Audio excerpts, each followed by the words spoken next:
L'amour en ligne ou le piège parfait pour les cybercriminels.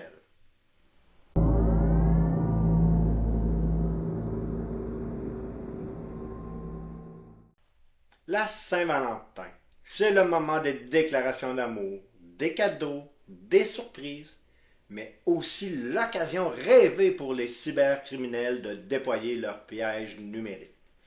En ce moment, des milliers de faux sites de rencontres, de boutiques frauduleuses et d'arnaques sentimentales fleurissent sur le web. Dans cet épisode, on va décrypter comment les cybercriminels exploitent l'émotion et la générosité pour piéger leurs victimes. Et surtout, comment vous pouvez vous protéger.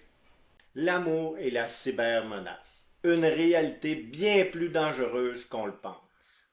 L'explosion des faux sites et des arnaques de la Saint-Valentin.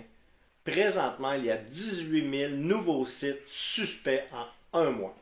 Les chercheurs de Checkpoint Research ont analysé les tendances et découvert une hausse de 123% des enregistrements de sites web liés à la Saint-Valentin en janvier 2025. Mais voici le chiffre inquiétant.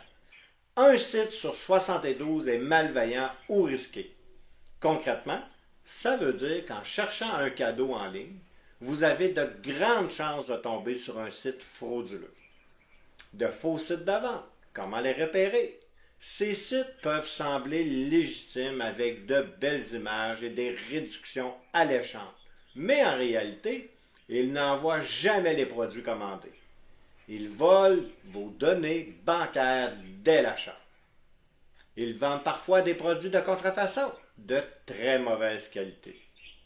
Avant d'acheter, toujours vérifier si le site a des vrais avis, un service client joignable ou une adresse physique. Et surtout, évitez les promotions trop belles pour être vraies. Il y a une campagne massive de phishing. Vous avez gagné un panier de la Saint-Valentin. Une attaque sophistiquée qui vise les consommateurs en janvier. Les cybercriminels ont lancé une campagne de phishing massive avec des emails intitulés « Félicitations, vous avez gagné un panier de la Saint-Valentin ». Le piège à éviter, c'est que ces emails utilisent des logos de grandes enseignes comme Costco, Walmart et autres marques connues. Tout semble crédible, mais derrière, il y a un lien frauduleux qui vous redirige vers une fausse page. Le but de l'arnaque? Voler vos informations de paiement et d'identifiant. Récupérer vos données personnelles pour les revendre ou usurper votre identité. Comment il faut se protéger? Ne jamais cliquer sur un lien dans un email non sollicité. Vérifiez directement sur le site officiel avant d'agir. Supprimez immédiatement tout message suspect.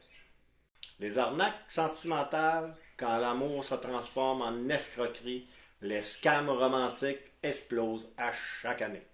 En 2024, plus de 500 millions de dollars ont été volés à des victimes de fausses relations amoureuses en ligne. Le scénario classique, je t'aime, envoie-moi de l'argent. Un inconnu vous contacte sur une application de rencontre ou les réseaux sociaux. Il est charmant, attentionné, semble sincère. Il gagne votre confiance avec des messages quotidiens et des déclarations d'amour. Puis vient la demande, un problème financier, un billet d'avion, des dettes. La réalité, c'est que la personne n'existe pas. Ce sont des escrocs qui jouent avec vos émotions. Comment éviter les pièges? Ne jamais envoyer d'argent à quelqu'un que vous n'avez jamais rencontré en vrai. Ne jamais partager ses informations personnelles ou bancaires. Faire une recherche d'images inversées sur Google pour voir si les photos sont volées. En conclusion, la cybervigilance est votre meilleure protection. La Saint-Valentin ne doit pas être une occasion pour se faire piéger. Méfiez-vous des sites de vente suspects et vérifiez leur authenticité. Ne cliquez jamais sur les liens de email non sollicités. Protégez vos informations bancaires et personnelles. Restez prudent sur les sites de rencontres. C'est fini pour aujourd'hui, mais on se retrouve très bientôt pour un nouvel épisode sur les menaces du web. Partagez cet épisode pour protéger vos proches et restons tous cyber vigilants.